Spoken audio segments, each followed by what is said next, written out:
សូមពុំមានតិចចុះទាំងអស់គ្នាថ្ងៃនេះយើងខ្ញុំសូមណែនាំនៅប្រភេទរទេះរុញដែលមានឈ្មោះថាប្រភេទរទេះរុញបៃតងជាប្រភេទរទេះរុញដែលធន់ងាយស្រួលក្នុងការប្រើប្រាស់ហើយអាចថតទម្ងន់បានធ្ងន់រហូតដល់120គីឡូចុះមកក្រោមសម្រាប់ប្រភេទរទេះរុញនេះគឺវាមានលក្ខណៈពិសេសអាចសម្រាប់អ្នកដែលគាត់ខ្ពស់ណាចាអញ្ចឹងគាត់អាចធ្វើការ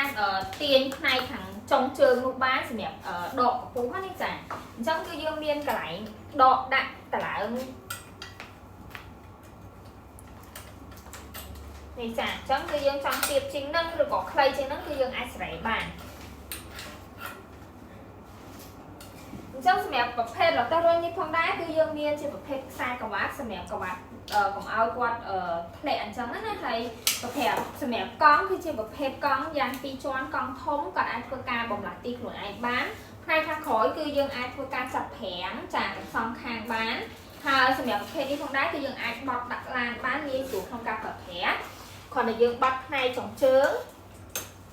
ហើយចាប់ទាញបណ្ដាមកគឺរួចជាស្នាអញ្ចឹងមានភាពងាយស្រួលក្នុងការប្រើប្រាស់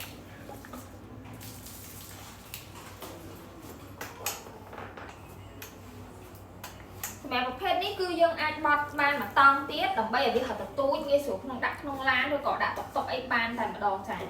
អញ្ចឹងសម្រាប់អតិថិជនដែលគាត់ចាប់អារម្មណ៍ជាប្រភេទរទេះរុញបៃតងនេះគាត់អាចធ្វើការតាក់ទងចូលក្នុងเพจខាងយើងផ្ទាល់តែម្ដងដើម្បីដឹងពីព័ត៌មានជាមួយនឹងតម្លៃដូចគ្នាអរគុណ